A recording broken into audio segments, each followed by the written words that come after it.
এই মুহূর্তে আমরা চলে আসলাম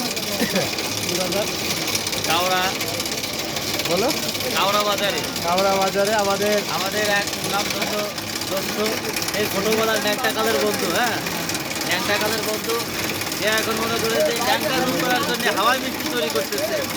আমাদের যেহেতু সে আমাদের ন্যাংটা কালের বন্ধু এবং তার কাজের সাথে পুরোপুরি মিল আছে, যে সে ন্যাংটা দূর করার জন্য এই যে হাওয়াই বাচ্চারা মিষ্টি তৈরি করতেছে। তাকে আপনারা ভালো করে দেখে নেন। এই যে বাচ্চারা চলে আসছে আমাদের বন্ধু, দেখো এই যে দেখেন হাওয়াই মিষ্টি তৈরি করতেছে। এটা একটা বিরাট বিরাট একটা মানে কারিশমা, ঠিক আছে। আমরা একটা বন্ধুর ইন্টারভিউ নেব। বলো, এই কতদিন যাবত এই ব্যবসা চলতেছে? কতদিন যাবত? বলো বলো 15 ভালো দিন। করে বলো। 15 দিন যাবত।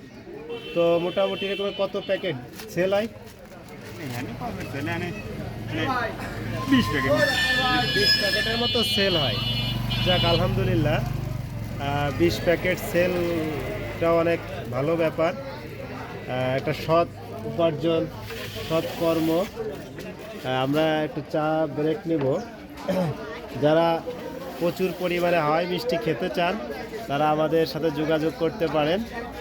এবং সুন্দর, মানে আমরা ছোটোবেলায় এই মিষ্টিটা খেয়েই কিন্তু আমরা অনেক আনন্দ উল্লাস করেছি।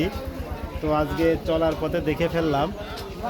তো যাই হোক, যাদের এই হাওয়াই মিষ্টি খাওয়ার খুব আগ্রহ তারা অতি সত্বর আমাদের সঙ্গে যোগাযোগ করতে পারেন। কমেন্ট বক্সে জানাবেন, আমরা প্রয়োজনে পার্সেল করে পৌঁছায় দেব। ধন্যবাদ, ভালো থাকবেন, আল্লাহ হাফেজ।